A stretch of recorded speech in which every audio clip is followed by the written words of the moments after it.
Capítulo número 6, verso 1 al 5. Mi amado, hoy vamos a tener una preciosa enseñanza que creo en Dios que va a ser de gran edificación en esta noche para nosotros. Ante todo, habían disposiciones bíblicas, obviamente que van en relación al texto leído, habían disposiciones bíblicas para poder manejar ciertas situaciones que pudieran pasar o suceder o acontecer de manera inesperada. Hoy vamos a predicar por el tema, cuando un accidente ocurre. Amén. Vamos a predicar por ese tema, cuando un accidente ocurre. Hay mucha gente que no sabe manejar los accidentes o las cosas súbitas que puedan ocurrir en su vida. Pero yo creo que aún hasta en los momentos de mayor angustia se debe de mantener ante todo la calma. Amén. Cuando un accidente ocurre o cuando un accidente sucede. Esto es importante, mi amado, porque la Biblia también nos enseña a manejar las crisis. Sí, las crisis a veces pueden hacer tomar pésimas decisiones. De ahí que mucha gente dice no tomes decisiones con cabeza caliente o con cabeza, diríamos, llena de angustia, sino cuando se clarifiquen tus pensamientos, cuando pases el turbión, entonces siéntate, analiza la situación y toma una decisión. Pero en este caso en particular, justamente Dios creo que va a tomarlo como gran referencia para saber cómo manejar incidentes de manera inesperadas. Ahora, en la Escritura, y eso es lo que quisiera de primera mano poder compartir, el Señor ha manifestado en muchos textos la forma y la manera en que se puede alguien amparar para poder manejar muchas situaciones que pueden llegar a suceder de manera súbita o inesperada. Ahora, antes de cualquier cosa, quisiera ir al contexto de la Escritura. En el contexto bíblico, Eliseo, el gran profeta Eliseo, había manifestado un gran ministerio como sucesor del gran profeta Elías también. Y de hecho, ustedes recordarán en estudios anteriores, ya de años, creo yo, pasados, que Eliseo fue el sucesor de Elías, pero con una particularidad bastante única. Él recibiría de parte de Dios una doble unción, una doble porción, dice la Escritura, de su espíritu, y no necesariamente de su alma, del alma de Elías, sino una doble, diríamos, ministración a la hora de ejercer el llamado que Dios le había hecho a este hombre. Se podría decir que en el caso de Eliseo, él fue más usado que Elías. Si bien es cierto, Elías fue un hombre muy usado por Dios, aún los huesos de Eliseo fueron usados por Dios para poder hacer milagros. Ese fue el nivel, en todo caso, de poder que el Señor derramaría sobre este profeta. Este hombre se codiaba con reyes, se codiaba con gente de jerarquía, mas sin embargo ningún tipo, diríamos, de apego hacia estos ambientes lo hizo perder su humildad. Cuando él fue llamado de hecho arando juntamente con los bueyes, guiándolos en el campo para el sembrío. Y él venía prácticamente de una vida bastante austera y de agricultura. Pero cuando fue llamado por Dios para ser el sucesor de Elías, obviamente esto comenzó en él a hacer un desarrollo que estaba acostumbrado a hacer. Luego Dios lo usaría para ministrar a profetas, a generales, inclusive a los sirios, y Dios se glorificó de una manera muy especial. Pero ahora lo vemos a Eliseo en un esquema muy diferente, en un ambiente bastante, diríamos, cotidiano. La Biblia mencionará acerca de Eliseo que él, entre otras funciones como lo era del profeta, él también era un maestro. Posiblemente guiaba algunas escuelas conocidas como la escuela de los profetas, en el cual se ministraba palabra, pero también se daban pautas de educación. De hecho, las escuelas de los profetas eran muy asistidas, sobre todo por muchachos que necesitaban no solo conocer de Dios, sino conocer también materias seculares. Los sacerdotes ya eran los instructores del pueblo en el área teológica. Pero la escuela de los profetas era un área aparte que se lo resaltaba no solamente por el estudio de la palabra, sino también por el estudio secular que se podía llegar a obtener en él. Se enseñaba a leer, se enseñaba a escribir y se enseñaba inclusive temas seculares o materias seculares. Ahora, esta área también la manejó el profeta Eliseo. Posiblemente él no era el encargado de una de ellas, porque él siempre vivía de manera itinerante, caminando de una región a otra para supervisar las escuelas de los profetas. Y su prestigio y su fama se había regado por todo Israel. Ahora, cuando vamos a la escritura, dice el Señor en el capítulo número 6, versículo 1, que los hijos de los profetas le dijeron a Eliseo, versículo número 1 estamos: he aquí el lugar en el que moramos contigo, ¿sí? O donde estamos juntamente contigo para poder aprender. Es un lugar, dice aquí, que ya nos queda así como a nosotros hoy aquí. Nos queda estrecho, es muy reducido. Es decir, que esto manifiesta, entre otras cosas, que había una gran, diríamos, inclinación por estos lugares. Y claro, cuando el alimento es bueno, hablando de lo que se enseña, cuando hay realmente una verdadera pasión por lo que se hace, esto se aprecia y esto la gente busca también. No lo sé, mi amado, pero yo me recuerdo en mis tiempos, yo escuchaba cuando era muchacho todavía, que uno de los colegios más prestigiosos de la época en aquel entonces era, y usted lo debe de recordar, sobre todo los que son de mi edad o un poquito antes, no tenemos tantos años tampoco, no es que somos dinosaurios, pero estamos todavía con la mente fresca. Pero me recuerdo tanto que uno de los colegios más buscados era en el centro, era el Mercantil. No sé si usted recordará acerca de esta institución. Creo que todavía existe, si no me falla todavía la mente, pero era bien recurrido también el colegio Cristóbal Colón cuando era el colegio, uno de los más prestigiosos, y la gente los buscaba. Mi querido hermano, el Rita Lecumberri también me acuerdo que tenía buena fama, ¿sí? Enseñaban muy bien, bueno, en tiempos antiguos. Mi amado, la escuela de los profetas era muy requerido, insisto. Ahora bien, el número no daba abasto en una aula o en las aulas de ese momento.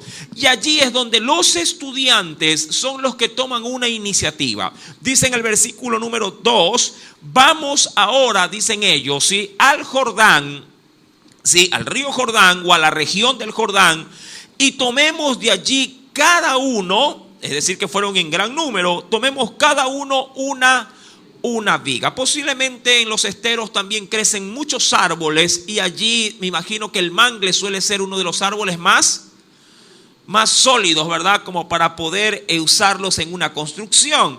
Dice, tomemos cada uno una viga y hagamos allí dice aquí, lugar en que habitemos.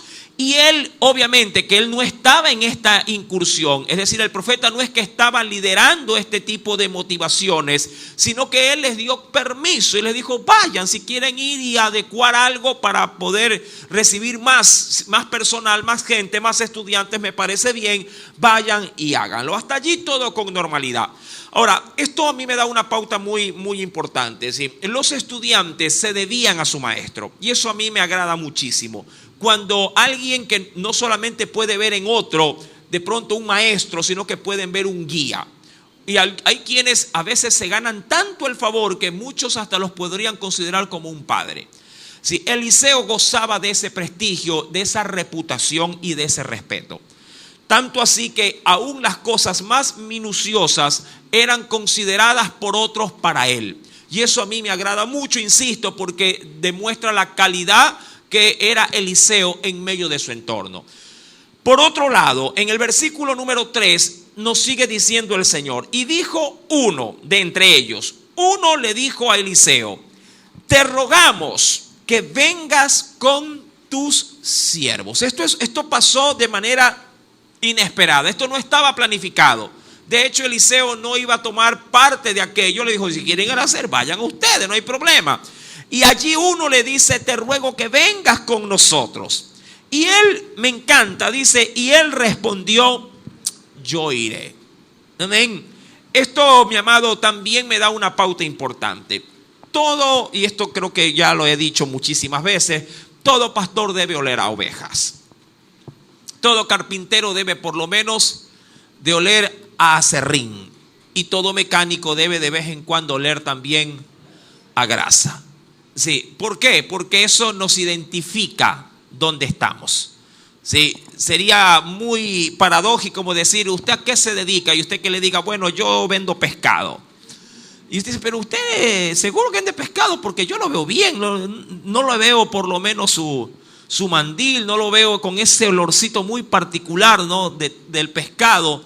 Sí, pero por lo general cuando uno se dedica a algo, sobre todo en lo artesanal, sí, o en lo informal, por lo general uno suele, ¿verdad?, y de estar identificado con el producto en todo su esplendor. Si es algo que tiene un olor particular, pues eso se pega hasta en la ropa. Mi amado, y vemos al profeta muy identificado en este caso con la escuela y con las labores cotidianas que se hacen allí. Y él dice, tranquilo, él no se hace problema. Él dice, sí, yo voy, tranquilos, si cuenten conmigo.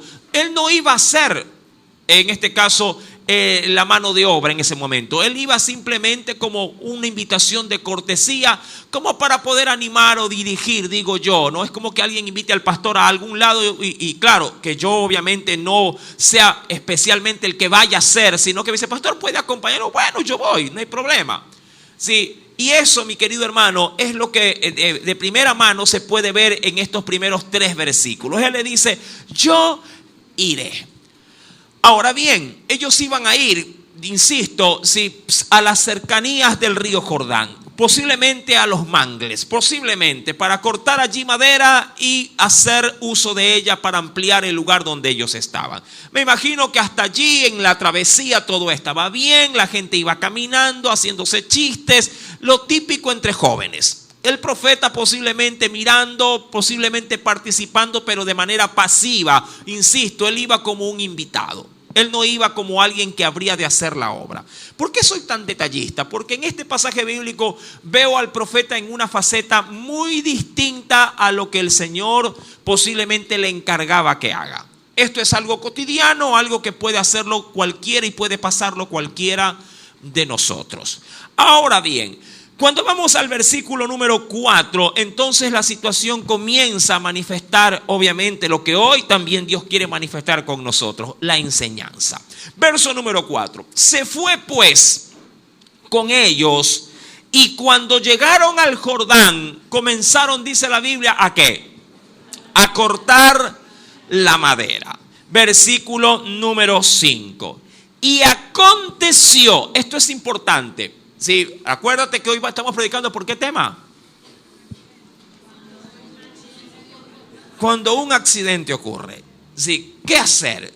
Dice aquí la escritura, y aconteció que, dice aquí, que mientras uno derribaba un árbol, sí, este uno no necesariamente es la persona que invitó al profeta, pudo haber sido uno de los tantos que fueron. Sí, cuando uno comenzó a derribar un árbol, dice aquí, se le cayó el hacha en el agua. Ahora, hay un texto bíblico, bueno, hay muchos textos bíblicos, pero uno de ellos que me llamó la atención está en Deuteronomio capítulo 19.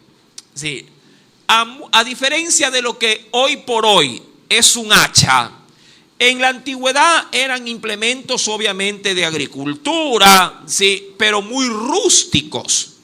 Hoy por hoy, este tipo de implementos suelen ser bastante seguros. No siempre, pero por lo general los hacen con ciertas medidas de seguridad, sobre todo para evitar, ¿qué cosa? Los tan conocidos accidentes. Un hacha creo que aquí en nuestro entorno casi no se ve, pero sí se suele ver a veces una pala o un pico, ¿verdad que sí? Y esto, por lo general, ¿cuál es el daño más recurrente en este tipo de implementos? ¿Cuál es el daño más recurrente que usted puede ver en una pala o en un pico? Que se salga, ¿qué cosa? El mango, ¿verdad? Y se lo puede de alguna forma comprar muy seguro, pero igual esto se suele desprender por el uso. Por lo general los martillos en la actualidad, sí, vienen por lo general muy seguros En este caso, la parte superior, que es el hierro, juntamente pegado con el mango. Hoy por hoy, ahora ya inclusive hay un pegamento o ponen cierto tipo de sustancias que lo hacen muy firme. Muy rara vez usted verá que sale volando un mango de martillo, la cabeza del martillo. Muy rara vez verá eso. Sí, y ahora inclusive hasta los hacen todo de hierro. Hasta el mango es de hierro y viene soldado. Es decir que si usted de pronto se le escapa el martillo, se le escapará con todo y mango.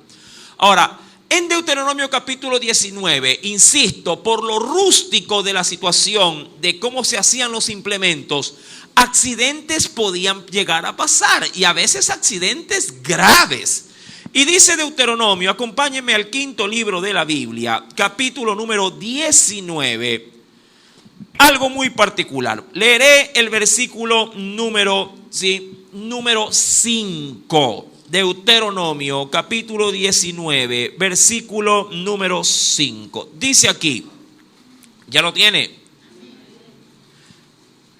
Dice la palabra del Señor: como el que fuere con su prójimo. Bueno, voy a leer desde el verso 4 por el contexto, ¿sí? Desde el verso 4 leo por el contexto, para entender bien el contexto. Dice: y este es el caso del homicida que huirá allí y vivirá. Aquel que hiriere a su prójimo sin intención y sin haber tenido enemistad con él anteriormente. Verso 5. Como el que fuere con su prójimo al monte, ¿a qué? A cortar leña, y al dar su mano el golpe con el hacha para cortar algún leño, ¿qué posiblemente podría llegar a pasar? Saltare el hierro del cabo y diere contra su prójimo. ¿Y qué podría llegar a pasar en ese sentido también? Dice aquí, y muriere. Aquel huirá a una de estas ciudades que eran las ciudades de refugio y allí vivirá. ¿Cuál era la pauta aquí en ese sentido? Que huya a la ciudad de refugio para que de pronto alguien no se tome posiblemente un acto de venganza y incurra matando también al que por accidente. Y en este caso, ¿cuál era el accidente? De que la base del hierro salte y Dios no quiera le dé un mal golpe al compañero de al lado y caiga muerto. Mi amado, insisto, estos tipos de accidentes pueden llegar a pasar. Sí, no digo que con mucha frecuencia, pero de que pueden pasar, pueden pasar.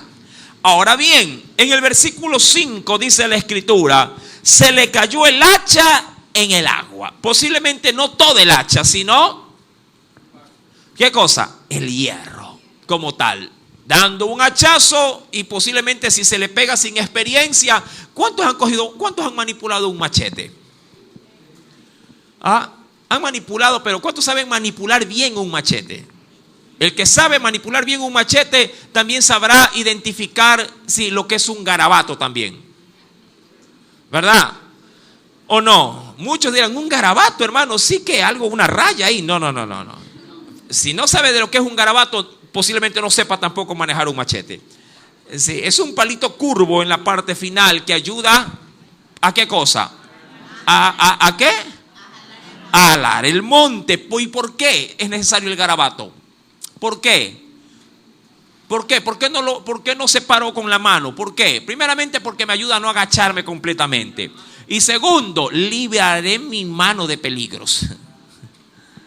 Claro, porque si llego a dar mal un hachazo, en vez de volar la hierba, me vuelves los dedos. Yo he visto a muchos muchachos, cuando íbamos a la flor en su debido tiempo, como todo estaba montado allí, ellos cogían el machete y el machete les rebotaba. Entraba el machete y así como entraba, saltaba. Claro, la falta de destreza, la falta de saber manipularlos, obviamente. Mi amado, allí posiblemente los estudiantes, alguien da un mal golpe y ¿qué hace el hacha? Rebota y sale directamente al río Jordán. Eso significa que este asunto de los leños sí posiblemente era mangle y estuviese posiblemente también muy cerca del río. Ahora, el río Jordán, yo ya lo he dicho, es muy semejante al río Guayas.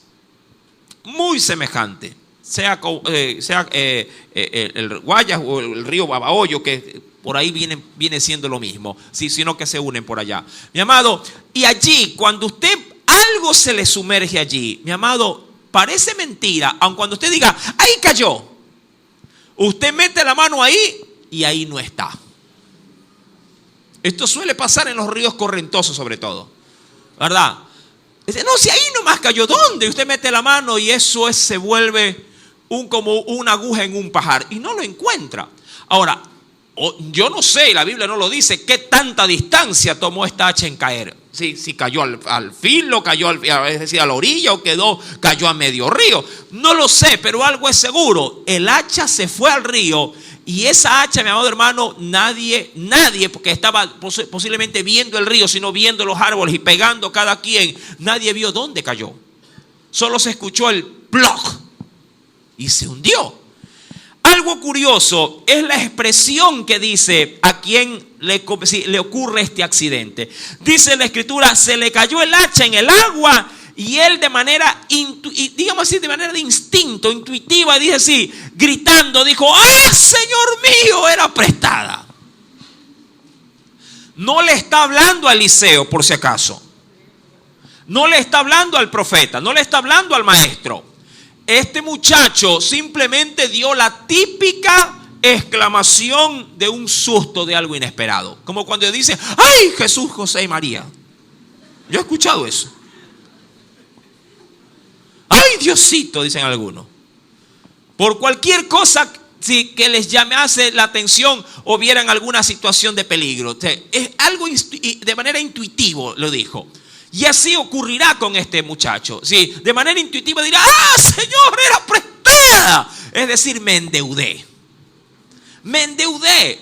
Ahora, habían leyes bíblicas, llamado mosaicas, que establecían obviamente la responsabilidad cuando alguien en sus manos perdía algo. Claro que sí.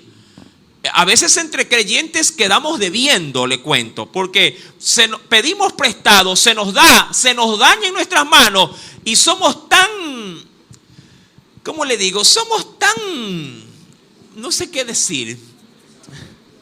¿Ah? Somos tan chéveres, voy a poner el término, que por ejemplo, si esto va así, lo devolvemos así. Se dañó. Y así lo devolvemos.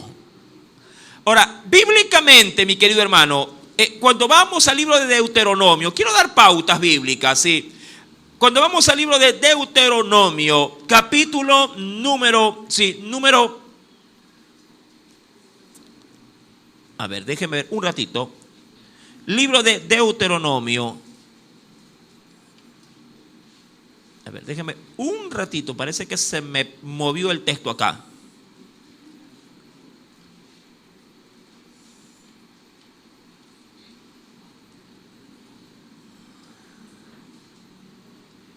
A ver, vamos al primero. A ver, Deuteronomio capítulo número 15. Empecemos por aquí, empecemos por allí. Ya después ubicamos el otro texto que se me movió. Le salieron patitas. ¿Lo tiene? Está en el Éxodo el otro versículo. Pero primero ya dijimos Deuteronomio, vamos con Deuteronomio. Capítulo número 15. ¿Sí? ¿Lo tienes?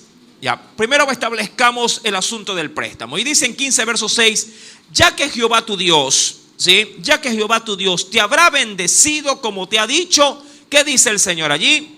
¿Qué se puede hacer? Y esto es importante. ¿Qué es lo que sí se puede hacer? Dice aquí, prestarás. Amén, prestarás. Entonces a muchas naciones, mas tú, por esa bendición en la que has sido obviamente enriquecido, mas tú no tomarás prestado. Quiero primeramente empezar por aquí. A ver, ¿es lícito prestar? Sí, se puede prestar.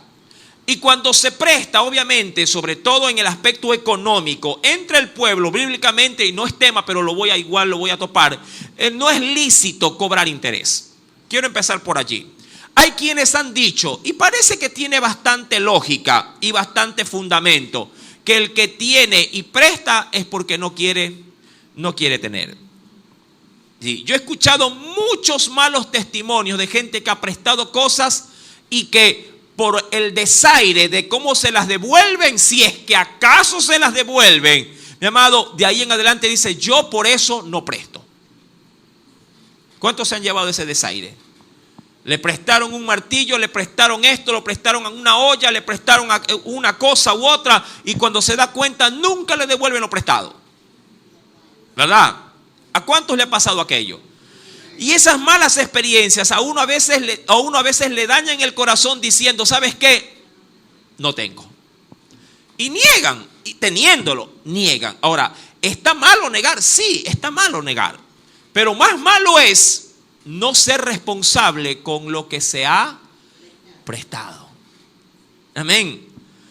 La Biblia nos demanda dar ayuda cuando podemos hacerlo. Y si a veces esa ayuda está ligada a un prestar algo, mi amado, hay que hacerlo. Claro, la persona que lo recibe debe saber, debe de estimar de que aquello que él tomó ahora es su responsabilidad.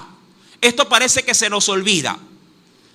Cada vez que uno presta algo, parece como que si ese algo, obviamente que no es mío, pero si lo presto es como que si fuese de mi propiedad. Y debo de cuidarlo y valorarlo como que si fuese mío para devolverlo en las mismas condiciones con la que me fue dada.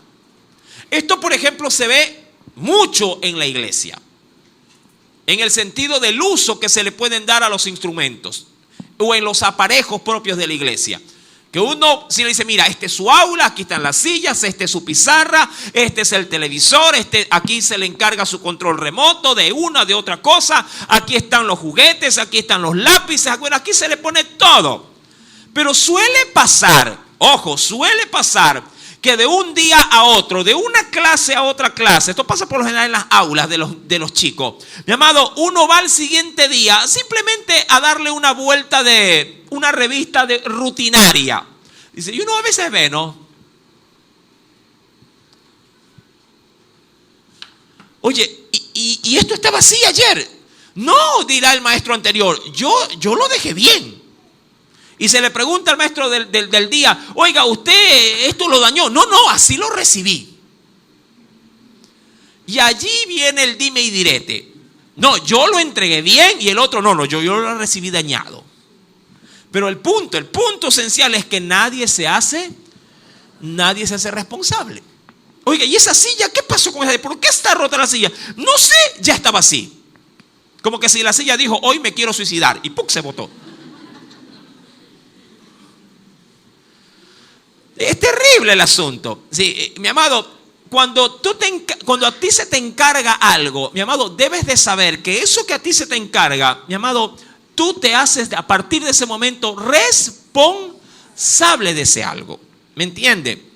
Mi amado, a veces suelen pasar cosas muy extrañas con las cosas. Y esto también pasa en casa. En casa esto es muy común también. O sea, ¿quién quebró ese vaso?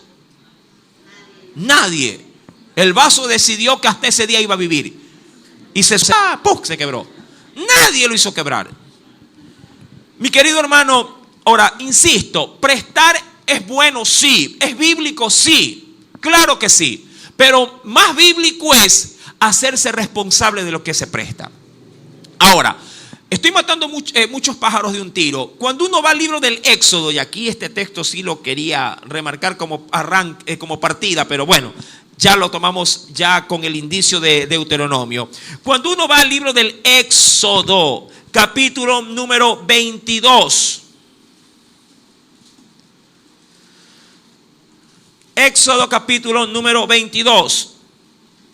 Aquí hay un mero ejemplo, pero que nos va a servir muchísimo. Lo tiene, verso número 14. Éxodo capítulo número 22, versículo número 14, dice el Señor, pero si alguno hubiere tomado prestado o prestada, esto es indistinto, Dios lo único que hace es tomar algo que el pueblo usa con mucha frecuencia como préstamo. Y hoy por hoy puede ser cualquier cosa. Pueden prestar licuadoras, ollas arroceras, televisores, celulares, no sé qué es lo que usted suele prestar con mucha frecuencia. Mira que a veces le prestan el saldo. Dice, una llamada pero rápido. Y es como que le dicen, demórate. Y dice, se quedó sin saldo, hermano. Pues te dije rápido. Bueno, dice, pero si alguno, verso 14, Pero si alguno hubiere tomado prestada bestia de su prójimo, ¿sí? o animal de carga de su prójimo, y fuere estropeada, o posiblemente ya en el último de los casos, ¿qué cosa? Esa bestia que prestó fuere muerta, estando ausente su dueño, ¿qué tendrá que hacer el que prestó? Deberá pagarla. Ahora, este indicio bíblico es, diríamos, una base muy sólida para poder entender la desesperación del siervo, del estudiante que ha gritado diciendo: ¡ay, Señor, era prestada! Él sabía primeramente que eso no le pertenecía. Segundo, que tenía que resarcirlo. Tercero, que no tenía plata. No tenía cómo resarcirla. Porque al ser un estudiante y sobre todo un muchacho, mi amado, pregunto yo, ¿cuánto? Si yo le digo a los muchachos le digo: a ver, métete la mano al bolsillo, ¿cuánto tienes? Hay unos que son bastante, no lo sé, yo no sé si pretenciosos, pero dice así: ¡ay, no importa, yo lo pago! ¿Y cuánto tiene? $1.20. Pero lo hablan con tanta seguridad como que si ganan o como que si tienen el dinero disponible. Y ni siquiera, mi amado hermano, pueden comprarse un par de medias. Mi amado, la palabra, insisto, la palabra, versículo número 14 nos dice: si fuere estropeada o si fuere muerta, estando ausente su dueño, como fue prestada, ¿qué pasaría allí? Dice: deberá pagarla. Y el hacha era prestada. Cuando retomamos Segunda de Reyes, capítulo número 6, el muchacho grita, sí, y esto fue una expresión natural que le salió por instinto: ¡ah, Señor mío, era prestada! Esto de seguro llamó la atención no solo del profeta, sino de toda la gente, de todos los otros demás compañeros. Mi amado, y allí el varón de Dios está allí, digo yo, sin mayor compromiso. Pero siempre, eso sí, siempre, mi amado, en la vida de un creyente las cosas pasan por una razón. Eso sí debemos de entenderlo, y porque tenemos que entrar en materia espiritual. Siempre las cosas pasan por una razón. Mucho más si a ti te toca estar en un lugar donde tú posiblemente puedas decir: uy, pero yo no sé qué hago aquí. A veces los accidentes suelen pasar en tus narices, y no a ti necesariamente, a otros.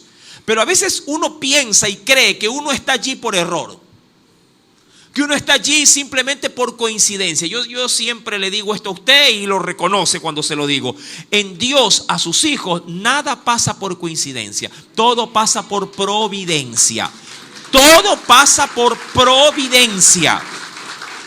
Si tú estás parado en un lugar donde hay algo que posiblemente pasó de manera súbita o de manera inesperada, ten por cierto que si tú estás allí es porque Dios quiere algo.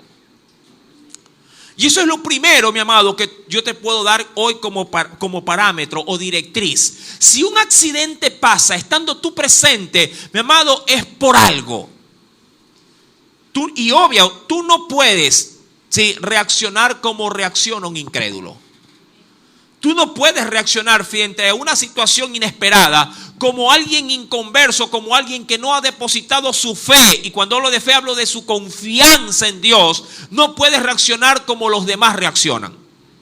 Si estás allí, tú debes en Dios de tener toda la paz y también toda la serenidad para poder manejar las crisis o las situaciones adversas o las emergencias que pueden súbitamente aparecer. Y allí está el profeta. No lo sé, pero si el profeta no hubiera sido bien, digamos así, bien sensato en las cosas del Señor, él hubiera dicho: ¿y yo qué hago aquí? Mejor me hubiera quedado en la escuela de los profetas. Me hubiera evitado un dolor de cabeza. Yo he visto a muchos que dicen: no sé, allá ustedes resuelven. Bueno, sí, en parte, cada quien tiene que ser responsable, pero recuerda, estás allí por una razón. Y Dios te está haciendo experimentar las cosas por una razón. Esto pasa con mucha frecuencia en el ministerio, le cuento. A veces las cosas pasan en tus narices. Y tú al ver te dices, ¿y cómo hago aquí? ¿Cómo resuelvo? Y a veces suele pasar que voy a llamar al pastor. No. Si pasó en tus narices, Dios quiere algo contigo. Ahora, si el pastor está allí, bueno, a buena hora. Y a veces el pastor tampoco no es que se la sabe de todas, ¿ah? La gente a veces suele pasar, ay hermano, un endemoniado, hay que llamar al pastor. No, si tú estás allí en Dios, resuelve el asunto. Amén. ¿Tienes la autoridad o no tienes la autoridad de Dios? La deberías de tener. Claro, para tenerla y para estar seguro de que hay autoridad de Dios en tu vida, el testimonio te tiene que acompañar. El testimonio, tu estilo de vida. Ahora, si tú sabes que andas chuecos, ni te metas, porque posiblemente se te va a meter. Y en ese sentido sí hay que tener mucho juicio y mucha prudencia de parte de Dios. Ahora, mi querido hermano, este muchacho grita intuitivamente, Señor mío, era prestada. Insisto, no le está hablando al profeta. Él simplemente exclama y posiblemente se lo está diciendo a Dios. Era prestada. Y allí el profeta actúa y me interesa muchísimo. El varón de Dios pregunta, y qué interesante, porque no le pregunta la pregunta más de pronto ilógica, sino la pregunta más lógica de todas. ¿Dónde cayó? Amén. ¿Dónde cayó? Y él le mostró el lugar. ¿Dónde cayó? Si cayó en plena, digamos, corriente de río, por allí cayó, por allí. No lo sé, pero esa pregunta creo yo que iría ligada a un accionar natural. Entonces, bótate pues y cógela. Que era lo más lógico hacer, ¿o no?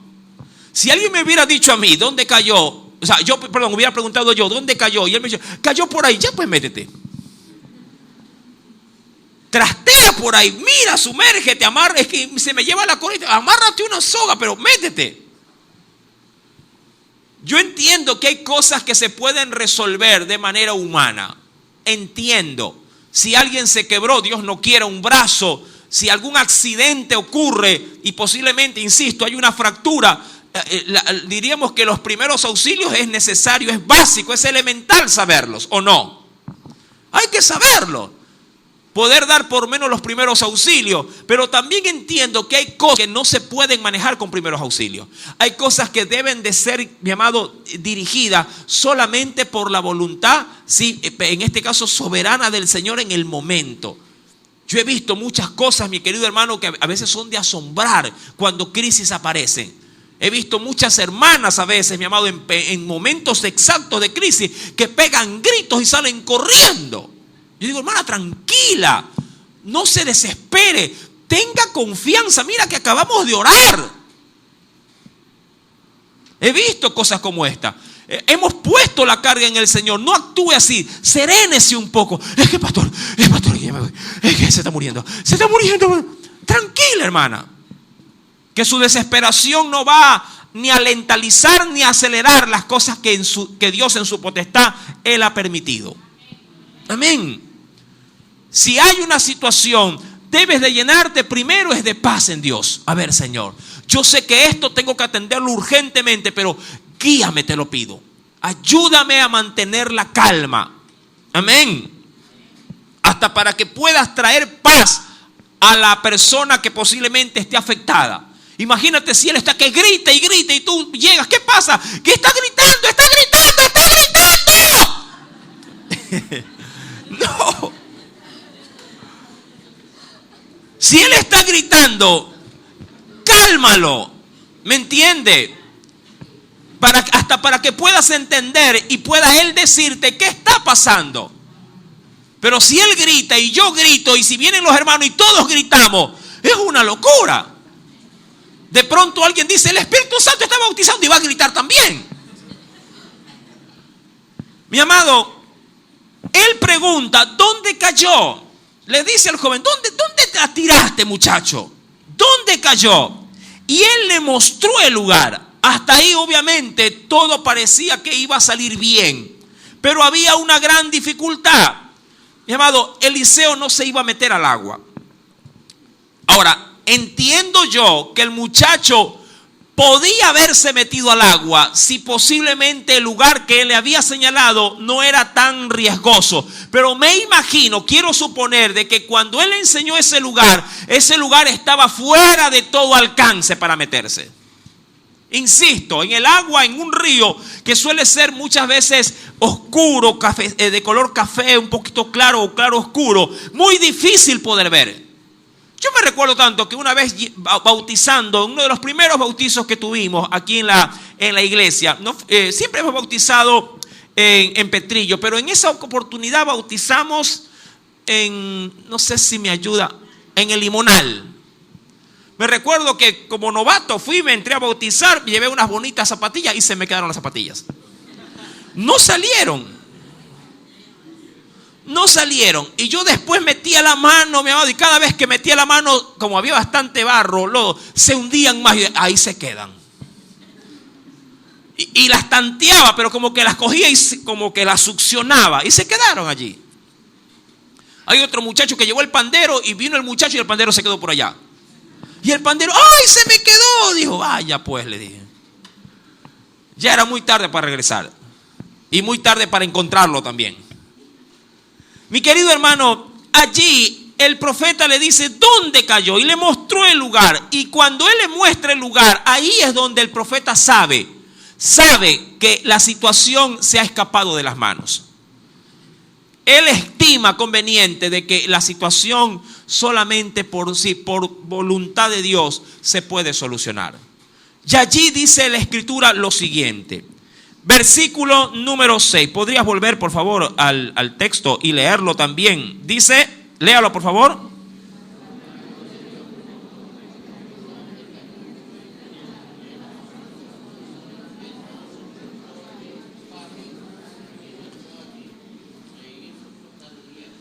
Ahora, aquí hay muchas cosas curiosas, difíciles posiblemente de asimilar con la mente, pero sí muy fácil de entenderlo por la fe.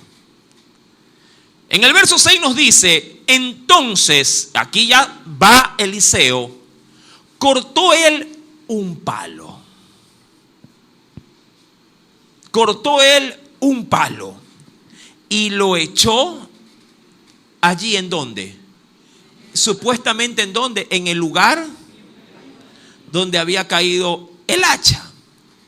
E hizo, y aquí está el asunto, dice la Biblia, ¿qué cosa, mi amado hermano? E hizo flotar, ¿qué dice? El hierro. Es decir, fue la cabeza la que se desprendió. La Biblia ya lo revela así. La cabeza seca. Mi amado, ahora vamos al asunto. Cortó un palo. La pregunta, ¿por qué? ¿Qué se pretendía hacer? ¿Ah? Posiblemente no se quería meter, pero ¿en qué ayudaba un palo en ese momento? Para tantear, para poder de pronto remover a la distancia. Y si así fuese, se hubiera hecho esto, pero no se hizo esto. Corta el palo y luego dice la Biblia que lo arroja en el lugar posiblemente donde había caído. Ahí todo era totalmente absurdo. Todo lo que Eliseo hace, mi amado, no tiene ni pie ni cabeza. Ahora, ¿qué es lo que quiere enseñar el Señor a través de estas acciones? Ahora, yo podría decir, hermano, o podría llegar a pensar de que había una razón exacta para cada cosa que hacía Eliseo, pero bíblicamente yo no le encuentro sentido alguno.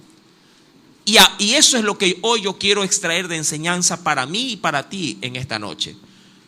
Cuando hay emergencias, cuando hay situaciones inesperadas, cuando hay este tipo diríamos así, de conflictos que no tenemos a veces una lógica de cómo manejarlos, mi amado, a veces la mejor forma de manejarlos es hacer algo totalmente absurdo o ilógico, para los demás obviamente, pero no para el Señor. ¿A qué me refiero? Mira, hay mucha gente que de pronto ve a un herido, ve esto, ve lo otro y dice, denle aire, denle espacio. ¿verdad? Lo hacen por instinto, para que pueda respirar. Y de pronto cuando todo el mundo se abre y dice, ¿y ahora qué hacemos? Llamen al 911, al 911. O sea, la gente trata de darle una forma. Y está bien, no digo que está mal. Está bien. Pero a veces cuando va un creyente a este tipo de escenarios, para los demás todo lo que él hace es ilógico. Todo lo que él hace es ilógico. Porque mientras otros están, ¿a qué hora viene la ambulancia? ¿Y a qué hora viene la policía? ¿Y a qué hora aparece este? ¿A qué hora aparece el otro? El creyente va, se acerca y se arrima prácticamente como que al oído, en este caso del accidentado, y le dice, quiero hacer una oración por ti. Claro, ese accionar es absurdo para todos los demás.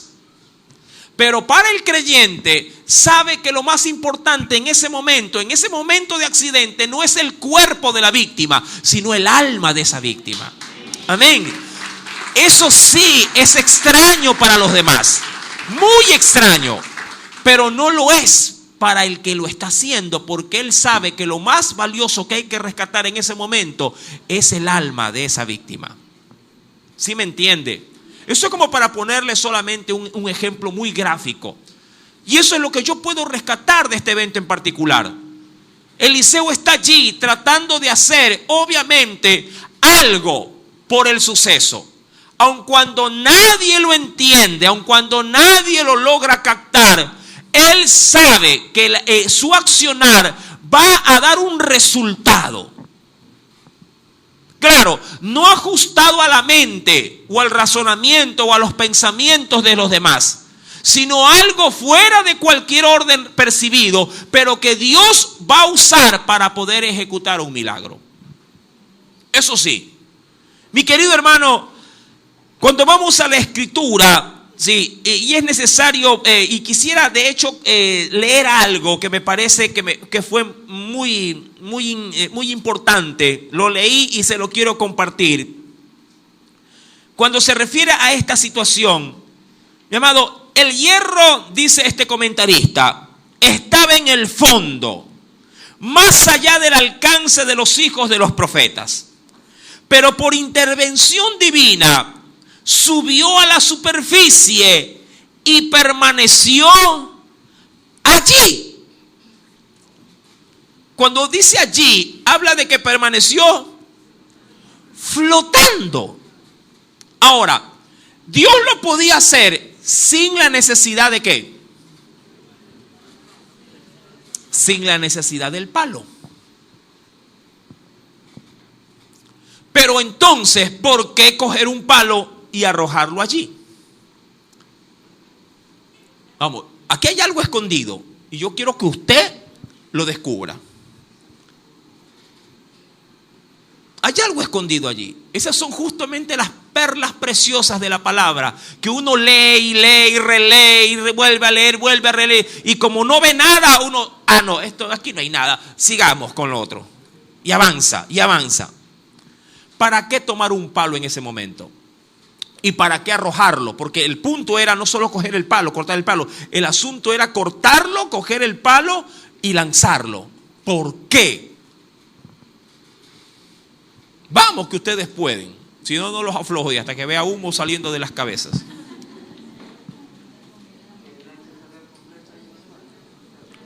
No saldría con el mango, no. Ahí tenemos a muchos estudiantes. Mira, vamos a ir despacito, con manzanas, como dicen los maestros con los niños chiquitos. Todos son estudiantes, de primera mano. Todos son estudiantes y todos están allí. Y cuando hablo de allí, hablo haciendo una obra buena para motivar, digamos así, el aumento de más estudiantes en la escuela de los profetas, que jamás en su vida han visto un milagro. Jamás. Brian, ¿cómo está? ¿Todo bien? Perfecto. Adrián, ¿todo bien? ¿Sí? Moisés, ¿todo bien? Luquita, ¿todo bien? Más o menos. Siempre lo veo con hambre este muchacho. No.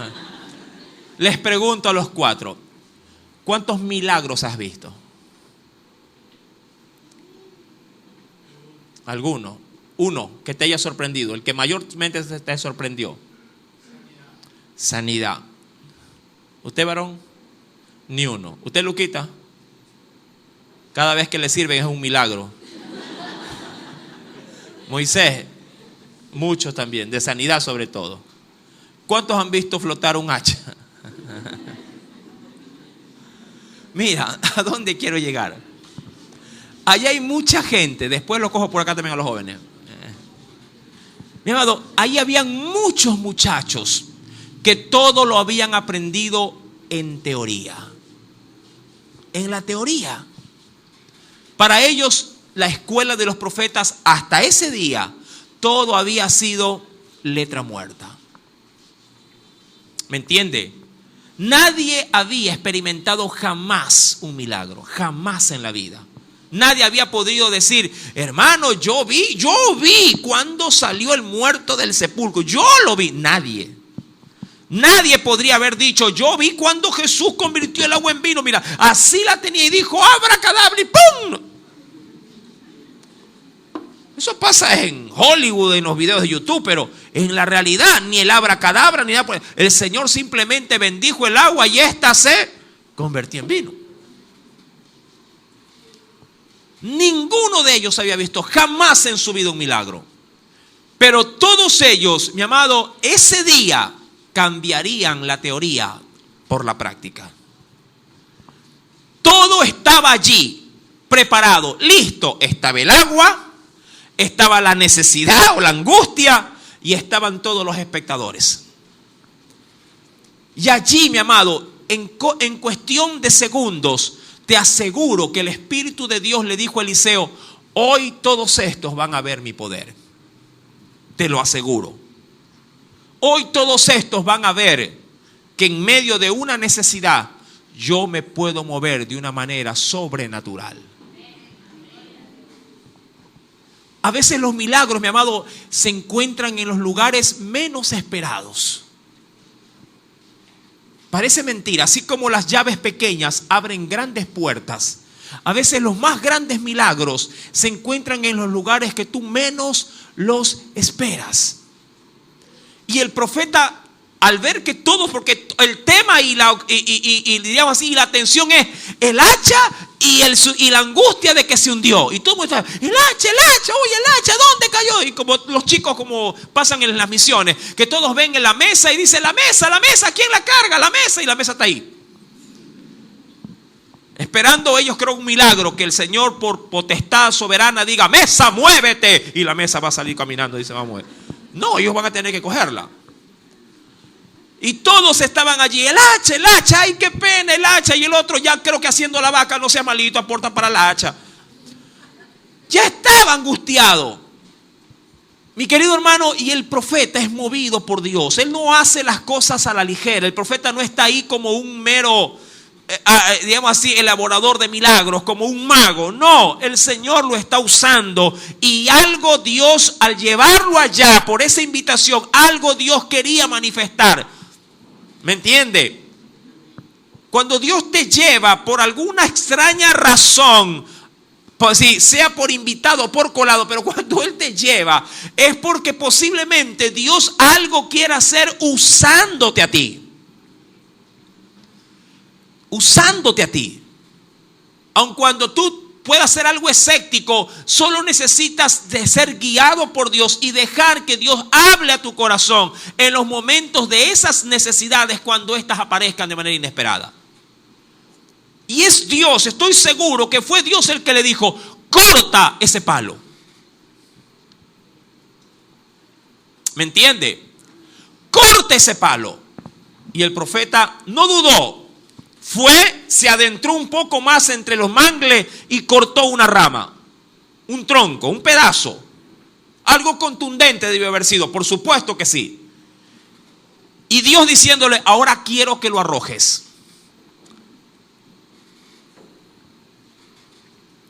Y el profeta hace, no dice nada. Él no dice, cabeza de hacha, sal. No lo dice. Él la lanza. Y todos ven esto. Quiero por favor que pragmaticen el asunto, porque es la única forma de poder ver la grandeza y la gloria de Dios. Él lanza el palo. Y el palo es un madero que por orden natural debe flotar. El palo no se mueve de allí.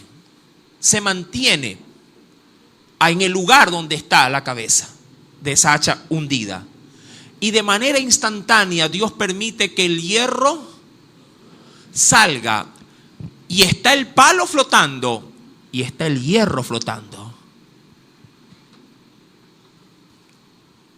En este caso, los estudiantes verán la diferencia entre lo natural y lo antinatural. Quiero que entiendas esto. Dios, cuando quiere hacer cosas como esta, va a hacerlo para que tú veas la diferencia entre lo natural y lo antinatural. Dios no arroja el palo simplemente para que sea un objeto más que flote en el agua. Dios lo permite para que los discípulos de Eliseo aprendan a notar la diferencia entre lo que es servir a Dios y no servir, por así decirlo. Entre lo que se puede esperar como cosas naturales y cosas sobrenaturales en tu vida. Y tú tienes que aprender a reconocer ambos sucesos. La gente debe ver lo que pasa como cosa natural y lo que Dios puede hacer como cosa sobrenatural.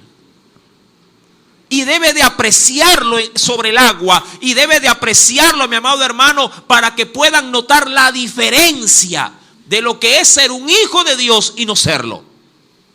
Todos observan las dos cosas, no solo el hacha. Observan el palo y observan al hierro. Y ellos dicen, ¡wow!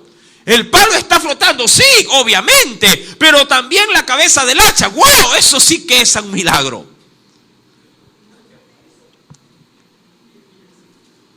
Dios permite que ambas cosas estén allí flotando para que los discípulos, los aprendices, vean la diferencia entre la letra muerta y el poder de Dios que viene a través del Evangelio. ¿Sí me entiendes? Ellos están allí asimilando la enseñanza. Dice, esto les enseñé, que las cosas por orden natural van a flotar, pero también que con mi palabra, aún lo que no debe de flotar, flota ante mí. ¿Sí me entiende? Es verdad, por orden natural, una pastilla puede bajar la fiebre, claro que sí.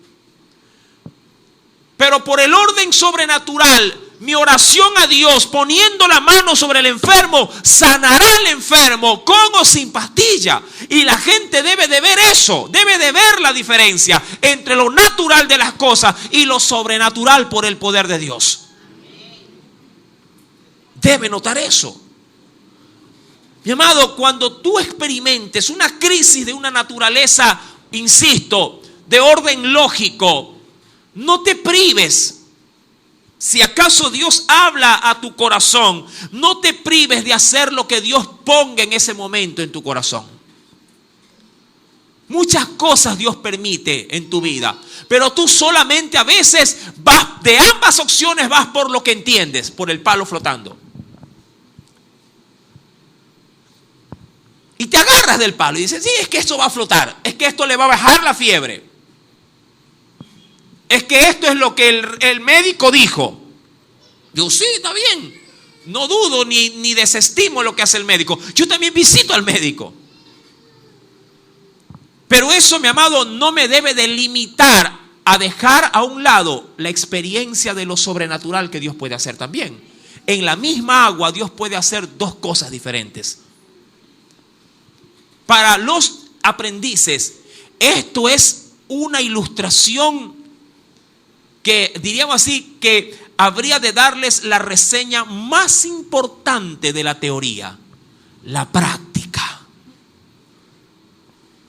Yo me imagino a Eliseo contándole a ellos, Y el Señor me llevó, no sé, se me ocurre, no, bueno, estoy adelantando sucesos solamente para ilustrar la enseñanza. El Señor me llevó donde, bueno, ya del sirio había pasado, vamos con lo del sirio. Me llevó el Señor para donde había un hombre leproso, un hombre, sí, de gran alcurnia. Y el Señor, sí, yo sin siquiera salir, le dijo que vaya al río Jordán, al río Jordán, se sumerja 7 veces. Y allí su carne quedó como la carne de un niño. Y todos los estudiantes, wow, ¿de verdad? Sí, y muchos preguntándose, yo hubiera querido estar allí.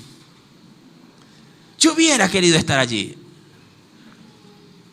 Y Dios, mi amado, haciéndoles ahora, tiempo después, haciéndoles pasar un milagro que cambiaría prácticamente el destino de muchos muchachos. Amados hermanos, cuando esto ocurre, que hizo flotar el hierro, el profeta le dice al muchacho, mira, él no interviene de manera directa. Él le dice a este muchacho, tómalo. Yo me imagino que luego de todo esto, el chico se acerca y dice, seguro, lo tomo yo, seguro. Si yo lo tomo, se vuelve a hundir. No, tómalo. Tómalo tú. Agárralo. Para que él palpe, para que él pueda sentir que los milagros de Dios son reales, tan reales como lo fueron ayer, lo son hoy y lo serán por siempre. Si Él ha dicho que Él te sanará ayer, te sanará hoy y te sanará mañana, tómalo. Seguro, hermano, pero yo sí, tómalo tú. Pero si yo causé el problema por eso mismo, tómalo. Tómalo. Y él extendió la mano y lo tomó. Mi amado, las cosas, por muy incongruentes que sean accidentes o cosas inesperadas, llámalas como tú quieras, aún en esas cosas, Dios se puede glorificar si estás dispuesto a creerle. En este caso, no solo el muchacho fue bendecido con un accidente, sino que toda la escuela de profetas, o por lo menos todos los que decidieron ir a cortar leña, mi amado, fueron ellos en Dios pulidos para que ese árbol pueda dar más fruto. El Señor los podó ese día. No solo les dijo, tanto tiempo han aprendido, ahora esta es la práctica.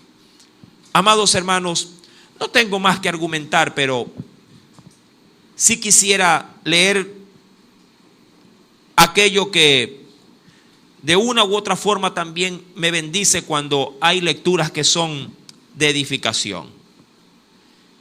Hay quienes piensan, dice este comentario, y con esto termino, que un milagro de esta naturaleza puede ser algo trivial y que no necesitaba hacérselo. Es decir, ¿pero por qué hizo el milagro? ¿Para qué este milagro? Diría cualquiera, un desperdicio. Mucha gente, por ejemplo, cuestionó, no digo del tiempo de Jesús, pero ahora cuestionó el milagro de haber convertido el agua en vino. Y Jesús hasta cierto punto, en algún momento, dices, pero a su madre, pero ¿yo qué tengo que ver con esto? ¿Me entiende? ¿Qué tengo que ver yo con la boda? Si el que debió haber previsto de que haya vino para la boda no es el invitado, sino, bueno, hoy por hoy son los padres del novio o la novia los que se encargan de esto. ¿Qué tengo que ver yo? Pero insisto, cuando Dios te lleva a un lugar, así tú no tengas nada que ver en eso, si estás allí, tienes que involucrarte. ¿Me entiende? Tienes que estar involucrado. Y sigue diciendo, por la estrechez de su visión, hablando del alcance, el ser humano puede razonar que solo debería pedirse la intervención divina en las cosas que son importantes. Pero no hay dolor ni pena que sufra cualquiera de los hijos de Dios que están en la tierra sin que el grande y tierno corazón del Padre sienta compasión aún por la más ínfima necesidad. Me encantó. Mira, tu Padre está tan atento a ti. que hasta cuando posiblemente tú digas, uy, se me partió la uña, Dios dice, uy, mi amor, qué pena. Aun cuando otro te diga, ¡ah! Se te rompió la uña. Dios está tan interesado en ti que aún en estas cosas triviales, ay, se me quemó el arroz, el Señor dice, uy, qué pena, se le quemó el arroz. ¿Me entiende? Dios está así de atento a las cosas más triviales de tu vida. Se aprende tanto con tan poco, mi amado hermano, que a la verdad, cuando escarbamos y escarbamos, lo único que salen de este texto son manjar tras manjar. En algo tan sencillo, que un hierro innecesariamente Dios lo quiera sacar del agua. Así como cuando a veces tú dices, yo no floto, hermano, simplemente porque a la verdad yo no sé nadar, ni flotar menos. Y si me meto al agua, lo único que hago es saber que lo hago bien, es meterme al fondo y no salgo, tienen que sacarme. Mi amado, Dios puede hacer tantas maravillas en tu vida y puede ser tan detallista contigo si solamente le das lugar para que lo sea. Hay mucha gente que se ha privado de milagros como esto, porque cada vez que pasan por estas situaciones tan ínfimas, tan pequeñitas, dicen, no, ya eso de ahí lo que hay que hacer es botar y se vuelve a cocinar. ¿Se acuerda cuando el profeta, bueno, eso fue otro caso, hay veneno en esta olla, le dijeron al Señor? Mira, Eliseo fue usado para milagros de ínfimas cosas. ¿Para qué? Para dar a conocer el carácter de Dios con respecto a lo más pequeño, a lo más trivial de mi vida. Así Dios lo usó a este profeta al doble, porque lo usaba para grandes acontecimientos y para cosas posiblemente tan absurdas para otros, pero tan necesarias aún para un corazón que posiblemente en su limitación diga, Señor, ¿y si acaso alguien me podría bendecir con un pollito? Que tengo tiempo que no como. El Señor dice, te estoy oyendo, mi amor. Esta noche no comerás pollo. Pavo vendrá a tu casa.